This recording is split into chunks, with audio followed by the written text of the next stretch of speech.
ষড়যন্ত্রকারী শিয়া সম্প্রদায়ের যারা ওইখানে আব্দুল্লাহ বিন সাবার পক্ষের লোক কুফাতে অনেক বেশি, তারা ছিল মুনাফিক। আব্দুল বিন সাবা মুনাফিক ছিলেন। এই মুনাফিকেরা হযরতে হুসাইন রাদিয়াল্লাহু তাআলা আনহু এবং তার আহলে বাইতদেরকে মারার জন্য সিদ্ধান্ত গ্রহণ করেছে।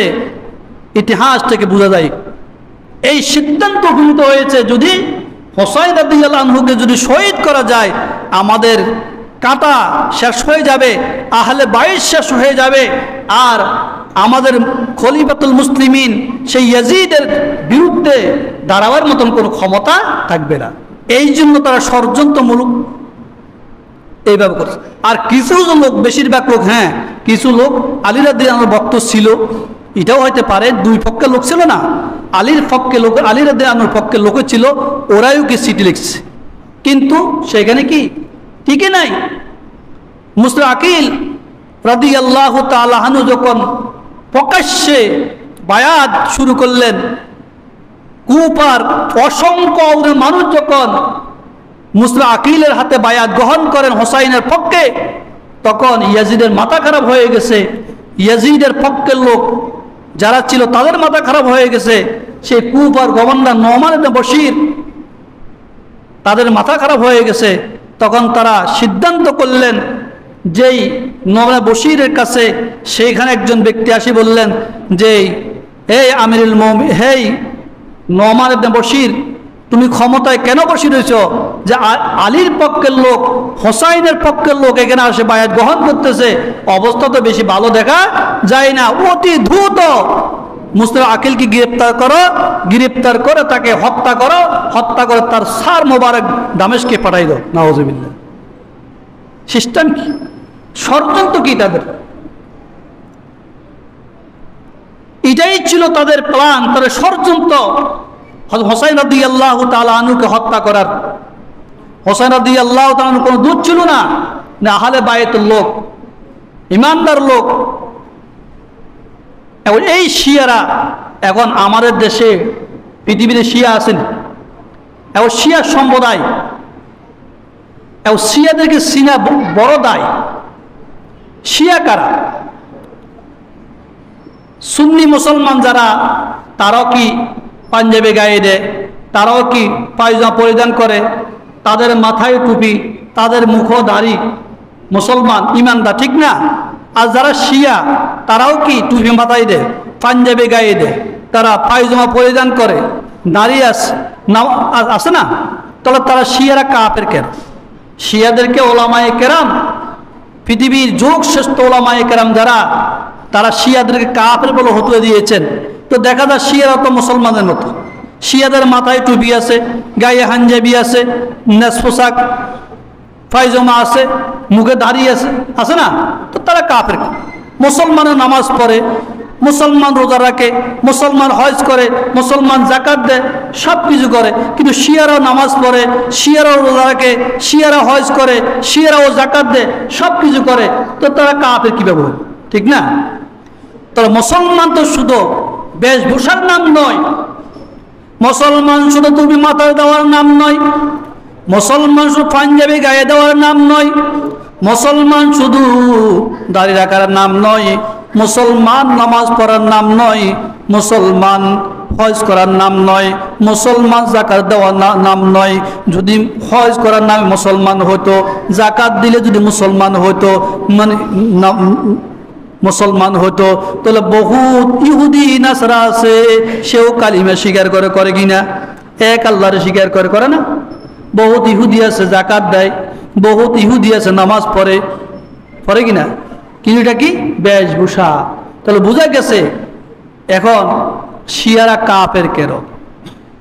আসেন, আল্লাহ মুহাম্মদ রাসূলুল্লাহ সাল্লাল্লাহু আলাইহি ওয়াসাল্লাম বলেছেন, লা ইউমিনু আহাদুকুম হাত্তা আকুনা হাব্বা ইলাইহি মিন ওয়ালিদিহি ওয়া ওয়ালাদিহি ওয়ান নাস আজমাইন। এখন আল্লাহ মুহাম্মদ সাল্লাল্লাহু আলাইহি ওয়াসাল্লাম যে কথা বলছেন, লা ইউমিনু আহাদুকুম হাত্তা আকুনা হাব্বা ইলাইহি মিন ওয়ালিদিহি ওয়া ওয়ালাদিহি, তোমাদের সন্তান, তোমাদের পিতা, তোমাদের এবং পৃথিবীর সকল মানুষের সাইটে যদি আমি মুহাম্মদ রাসূলকে ভালো না বাসো, সে কখনো ঈমান হতে পারবে না।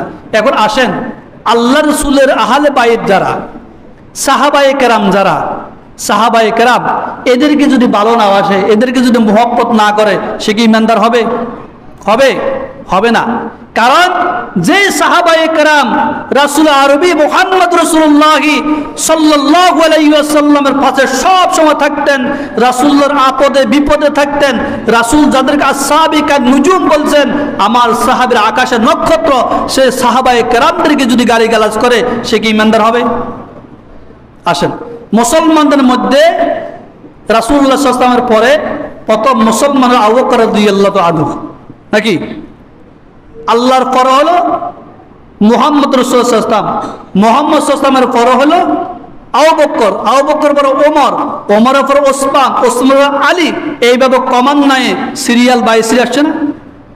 তাহলে মুহাম্মদ রাসূলুল্লাহ সাল্লাল্লাহু আলাইহি ওয়াসাল্লামের পর যদি মুহাম্মদ রাসূলের সাহাবায়ে কেরামের মধ্যে অন্যতম সাহাবী সেনা আবু বকর রাদিয়াল্লাহু তাআলা আনহু, যিনাকে আল্লাহ রাসূল মুহাম্মদ রাসূলুল্লাহ সাল্লাল্লাহু আলাইহি ওয়াসাল্লাম পৃথিবীতে থাকা অবস্থায় জীবিত সহ খেলাফতের দায়িত্ব দেওয়ার জন্য ইঙ্গিত করে গেছেন, তাহলে সে আবু বকর আল্লাহ ওয়া রাসূলের কাছে কত প্রিয়, কথা বলে,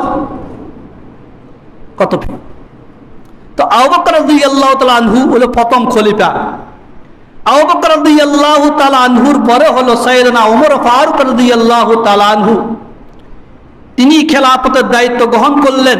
তো উনি যদি দামি না হতেন, উনি যদি মানে সবার কাছে গ্রহণযোগ্য না থাকতেন, আল্লাহ রাসূলের কাছে গ্রহণযোগ্য না থাকতেন, তাহলে আলী হযরত ওমর ফারুক রাদিয়াল্লাহু তাআলা দ্বিতীয় নম্বর খলিফা কেন হলেন? ওমরের পরে ওসমান রাদিয়াল্লাহু তাআলা আনহু, ওসমান রাদিয়াল্লাহু তাআলা আনহুর পরে আলী রাদিয়াল্লাহু তাআলা আনহু, তিনি ৭০ নম্বর খলিফা। তাহলে বোঝা গেছে কি সর্বপ্রথম আবু বকর রাদিয়াল্লাহু আনহু হলো ফার্স্ট ক্লাস, আবু বকর পর হলো ওমর, ওমরের পর ওসমান, ওসমান আলী হলেন ৭৪ নম্বর খলিফা। এখন যদি আমরা কেউ আবু বকরকে যদি গালিগালাজ করি, আবু বকরকে যদি না মানি, মেয়ার হক না বলি, সত্যের মাপকাঠি না বলি, গালিগালাজ করি, ঈমান থাকবে? কথা বলে না, ঈমান থাকবে? থাকবে না, থাকবে? থাকবে না। ওমর রাদিয়াল্লাহু আনহুকে যদি মেয়ার হক না মনে করি, ওমর ফারুককে যদি গালিগালাজ করি, ওমর ফারুকের বিরুদ্ধে যদি বিভিন্ন রকম খারাপ মন্তব্য করে, ঈমান থাকবে? থাকবে না। ওমর রাদিয়াল্লাহু আনহুর পর ওসমান রাদিয়াল্লাহু আনহু, ওসমান রাদিয়াল্লাহু আনহুকে যদি মেয়ার হক মনে না করে, ওনাকে যদি সত্যের মাপকাঠি না মনে করি, ওনাকে যদি গালিগালাজ করি, ওনাকে যদি বিভিন্ন রকমের ওনার বিরুদ্ধে যদি মানে মিথ্যা তহমতি, ঈমান থাকবে? থাকবে না, থাকবে না। আলী রাদিয়াল্লাহু তাআলা আনহুর বিরুদ্ধে যদি মিথ্যা অপবাদ দেওয়া হয়, ওনাকে যদি মেয়ার হক মনে না করা হয়, সত্যের মাপকাঠি মনে না করা হয়, কি ঈমান থাকবে? থাকবে না। তাহলে আবু বকরকে না মানলে ঈমান থাকবে না, ওমরকে না মানলে ঈমান থাকবে না, ওসমানকে না মানলে ঈমান থাকবে না, আলীকে না মানলে ঈমান থাকবে না। তো ঈমান থাকবে কারে মানলে? তো আসেন, এখন শিয়ারা নামাজ পড়ে, রোজা রাখে, হজ করে, জাকাতে সব কিছু করে, কিন্তু তারা সেটা আবু বকর রাদিয়াল্লাহু তাআলা মেয়ার হক মানেন না, আবু বকরকে সত্যের মাপকাঠি মানেন না, ওমরকে সত্যের মাপকাঠি মানেন না, হযরতে ওসমানকে সত্যের মাপকাঠি মানেন না। এই তিনজনকে অকাট্য ভাষায় গালিগালাজ করে শিয়ারা, কিন্তু শিয়ারা মানে হযরতে আলী রাদিয়াল্লাহু তাআলা আনহুকে আর হাসান আর হোসেনকে। বুঝতে পারছেন? তো আর হাসান আর হোসেনকে মানার কারণে মুহররমের 10 তারিখে দেখবেন হাই হোসাইন করি, তাদের সমস্ত শরীরকে রক্তাক্ত করে, শরীর থেকে রক্ত বাইর করে, শুধু হাই হোসেন। তাহলে বোঝা গেছে এই মহব্বতের ভালোবাসা কখনো আল্লাহ রাসূল গ্রহণ করে না।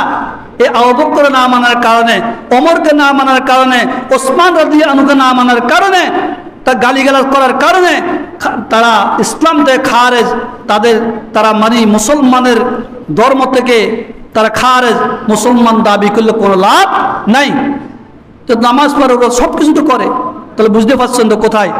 এই জন্য আমরা যদি মিয়ার হক যদি এদেরকে না মানি, এই জন্য আমাদের ঈমান থাকবে না। তো এই শিয়ারা আলী রাদিয়াল্লাহু আনহুকে এবং তার ছেলে হোসাইন রাদিয়াল্লাহু আনহুকে তারা মনে করে, আর বাকিরাকে তারা গালিগালাজ করে। এরা আবার রাসূলুল্লাহ সাল্লাল্লাহু আলাইহি সাল্লামের বিরুদ্ধে বিশুদ্ধার করে, রাসূলুল্লাহর বিরুদ্ধে বিভিন্ন রকমের কথাবার্তা বলে। তো এই জন্য শিয়ারা কাফের। আর শিয়ারা কাফের আরেকটা জঘন্য শিয়াদের সম্পর্কে আরেকটা মত আছে, আমাদের কালিমের দুই অংশ বিশিষ্ট, লা ইলাহা ইল্লাল্লাহ মুহাম্মাদুর রাসূলুল্লাহ। লা ইলাহা ইল্লাল্লাহকে মানছে, মুহাম্মদ রাসূলুল্লাহ মানে না, ঈমান থাকবে নি? থাকবে না। লা ইলাহা ইল্লাল্লাহ মুহাম্মাদুর রাসূলুল্লাহ এই দুইটা অংশ আমাদেরকে মানতে হবে, মানলে তখন কি ঈমানদার হবে। কিন্তু শিয়ারা লা ইলাহা ইল্লাল্লাহ মুহাম্মদ রাসূলুল্লাহর সাথে আরো 60টা অংশ বাড়ায়। শিয়াদের কালিমা হলো 6 অংশ বিশিষ্ট কালিমা। এই জন্য তারা পৃথিবীর জঘন্য কাফের, এদেরকে মুসলমান বলা যাবে না। যদিও তারা মানে অর্থের দিক দিয়ে, অস্ত্রের দিক দিয়ে, ক্ষমতার দিক দিয়ে তারা কি মানে এখন পৃথিবীতে খুব শক্তিশালী, কিন্তু সেই দিকে আমাদের সাথে তাদের সাথে কোনো সমস্যা নাই। কিন্তু যদিও মুসলমান তাদেরকে সহযোগিতা করে, তাদের কথাগুলো মানে, কিন্তু ওই যে ঈমান আকীদার ক্ষেত্র নয়, কিন্তু শক্তির দিক দিকে আমরা তাদেরকে সাপোর্ট করতে পারি, যাতে সকল মুসলমানদের পক্ষে তারা থাকে। এই জন্য হযরত হোসাইন রাদিয়াল্লাহু তাআলা আনহু কারবালার ময়দান শাহাদাত বরণ করার বিশাল ইতিহাস রয়েছে। তো মুসলিম